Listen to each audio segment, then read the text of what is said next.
Thank you, sir, for your time. Thank you, Kevin. Mr. President, I know you're about to get on the road, but before you leave, I'd like to turn the floor over to our next president, Mr. Well, thank you Mr. very Trump. much. And it's been great. I love the farmers. I'm very comfortable with the farmers. I feel I know your business, but I haven't plowed quite as much as you. But I do know your business very well. We've had a tremendous relationship. I've always won with the farmers, and that's because I produce promises made, promises kept. Number one, your energy bill within 12 months will be cut in half, and that's my pledge all over the country. Beyond farmers, that's my pledge all over the country. Just absolutely ridiculous. But I'll have your energy bill down within 12 months. We'll have your energy bills throughout the country. I'm not just talking here. I'm talking all over. Air conditioning, heating, everything. We'll have it down by 50%, 5-0, and it won't even be very hard. And we'll do it fast too. It'll be largely taken care of within 12 months. I predict within 12 months it'll be down 5-0, 50%.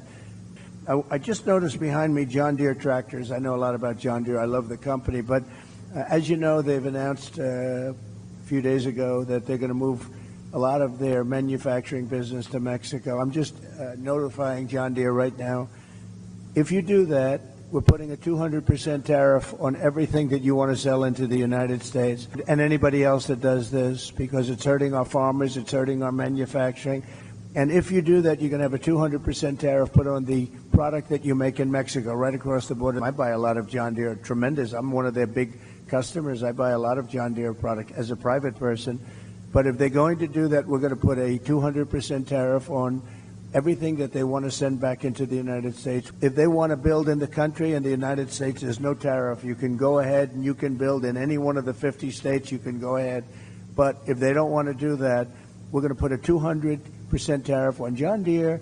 Okay, so that's very important. And I just have to say this. So Dave McCormick is here. He's running for the Senate.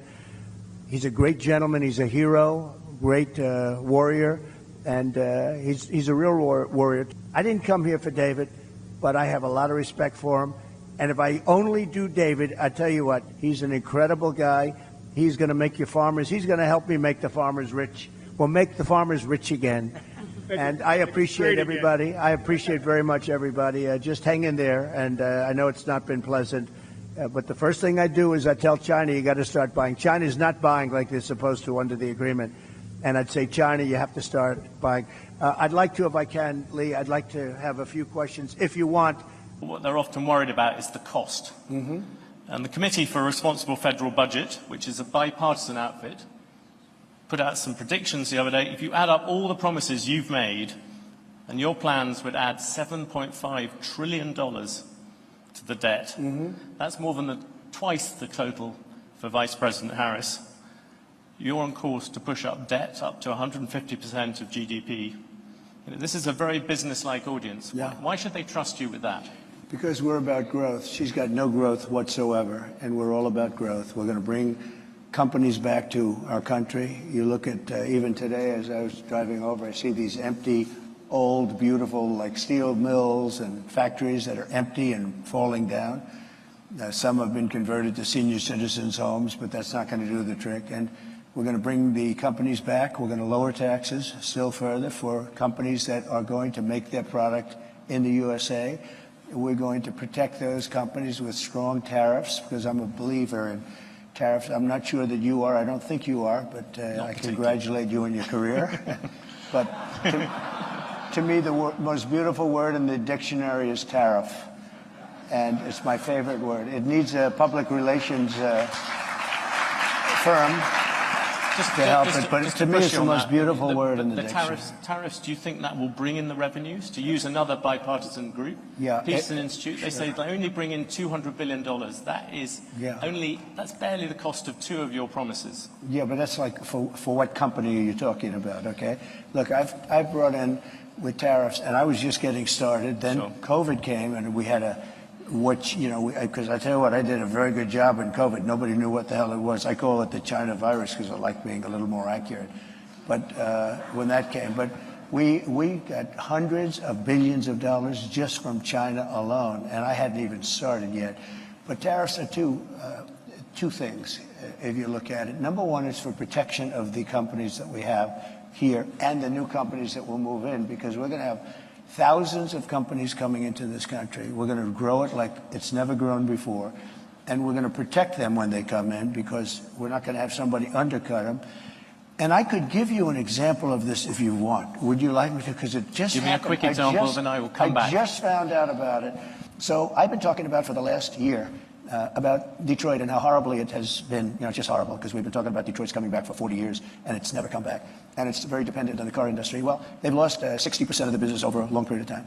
And what happened is I found out a friend of mine builds auto plants. That's all he does. He builds auto plants. That's what he's good at. He doesn't want to build an apartment. All he wants to build is, and he builds the biggest in the world. And for the last year and a half, if anybody's heard me speak, I was talking about Mexico is a tremendous challenge for us right now. Tremendous. China is building massive auto plants in Mexico. And they're going to build them, and they're going to take those cars and sell them into the United States. They're very near the border. And they're going to have all the advantages and none of the disadvantages. And that's going to be the end of Michigan. It's going to be the end of, frankly, South Carolina. Going to be the end of everything. So I've been talking about this. And I said to him about 9 months ago, I said, you know what? I want you to do me a favor, John. His name is John. I don't want to give his last name because he might not like it. But I said, I want to see an auto plant. I want to go and see one of these. You know, you press a button and everything works, right? I want to see one of the big ones. He said, all right, good. I said, where do we go? I'd like to go to Michigan. I'd like to go to someplace in the United States. He said, no, we can't do that. Why? We're not building anything big in the United States. That's not why we don't build the big ones here. I said, where are you building the biggest ones? He said, in Mexico. We're building giant plants, the biggest plants anywhere in the world. In Mexico, I said. So you mean they're going to make cars cheaply? They have advantages over labor and other things. And they're going to sell them into the United States. And they're going to put Michigan out of business. Is that what? I don't know anything about that. All I do is build the plants. If you want to see a plant, we'll go to Mexico. I'll show you the biggest plant in the world. That was 9 months ago. I saw him, and I talked about it all the time because I think it's a serious threat to our country, because not only autos, but other things. So then I see him 2 days ago. I was talking at another club, very nice club, and like this, except, I don't know, I think you people are probably even wealthier, okay? This was in Detroit, okay, which was appropriate. And I was showing him all sorts of charts about how their car, you know, it's just gone down, it's like terrible. And I saw him, and he said, oh, how are you doing? How have you been? I said, could I ask you, how are those plants that you mentioned, those giant plants that you're building in Mexico, how is that coming along? Have you finished them?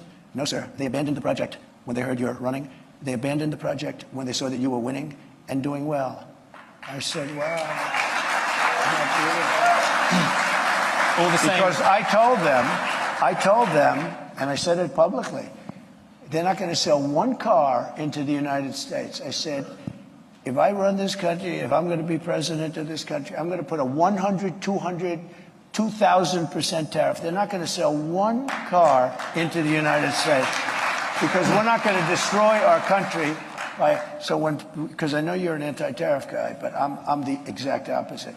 If I had, there was no other way I could have stopped them other than, what am I going to do, negotiate with Mexico or China? You're not going to get anything from that. I said I'm going to put a 100, 200, or 300. I'm going to put the highest tariff in history, meaning I'm going to stop them from ever selling a car into the United States. So I just see the guy by accident. I see him. He says, sir, they've abandoned it. And by the way, they built foundations. They were really rocking. They were going to do it. They thought that I was going to win, or maybe they just told him off. I tell you this, if I don't win, those factories are going to wipe out this country. They're the biggest factories ever built for cars. They're going to wipe out our country. If she wins, and she won't even, she doesn't know what the hell she's doing. If she wins, she's not going to be thinking about, I couldn't, every speech I made having to do with cars, but every speech I made having to do with tariffs, I'd mentioned that our country is being threatened by Mexico. Now, all of those things, beyond even the car companies, all of those things are now dead. They're dead. I asked him, will they start? Probably not. They're dead as a doornail. If she gets in, it'll start up again. President Trump, I let you give your example. No, you talked a lot about tariffs. You look at the American economy, 40 million jobs rely on trade. It counts for 27% of GDP. Okay. If you cut that off, that's also going to have an effect on many, many business people here. Yeah. Tariffs also have another side. Isn't that something that you have to acknowledge? No. You could be plunging America into the biggest trade war since Smoot-Hawley. But there are no tariffs. You're going to stop. There are tariffs already at the moment. There are no tariffs. All you have to do is build your plant in the United States, and you don't have any tariffs. People, a lot of places like this, there are a lot of jobs that rely on foreigners coming here. You're going to basically stop trade with China. You're talking about 60% trade on that, 60% tariffs on that. You're talking, as you said, 100, 200% on things you don't really like. You're also talking about 10, 20% tariffs on the rest of the world. That is going to have a serious effect on the overall economy. And yes, you're going to find some people who will gain from individual tariffs. The overall effect could be massive in terms of the economy. I agree it's going to have a massive effect, positive effect. It's going to be a positive, not a negative. Well, let me just tell you. I know how example. committed you are to this, and it must be hard for you to, spend 25 years talking about tariffs as being negative and then have somebody explain to you that you're totally wrong. It'll have a negative, it will have, I'll go a step further. If you don't do this, this country has no chance. 40 million jobs is a lot of jobs to rely on trade. They're all coming back. Those are 40 million jobs in America that rely on trade. Are you ready? John Deere, great company. we're going to put a 200% tariff on John Deere and anybody else that does this. Because I know you're an anti-tariff guy, but I'm the exact opposite. I'm going to put a 100, 200, 200, 200, 200, 200, or 300, 2,000% tariff, the highest tariff in history, meaning plunging America into the biggest trade war since Smoot-Hawley. But there are no.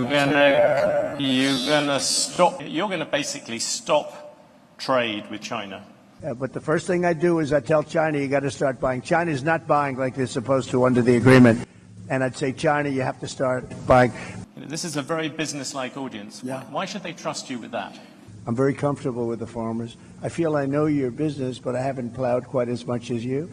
I didn't come here for David, but if I only do David, he's an incredible guy. I love the company. We've had a tremendous relationship. I've always won with the farmers, and that's because I produce promises, made promises. Tariffs, do you think that will bring in the revenues? They say they only bring in $200 billion.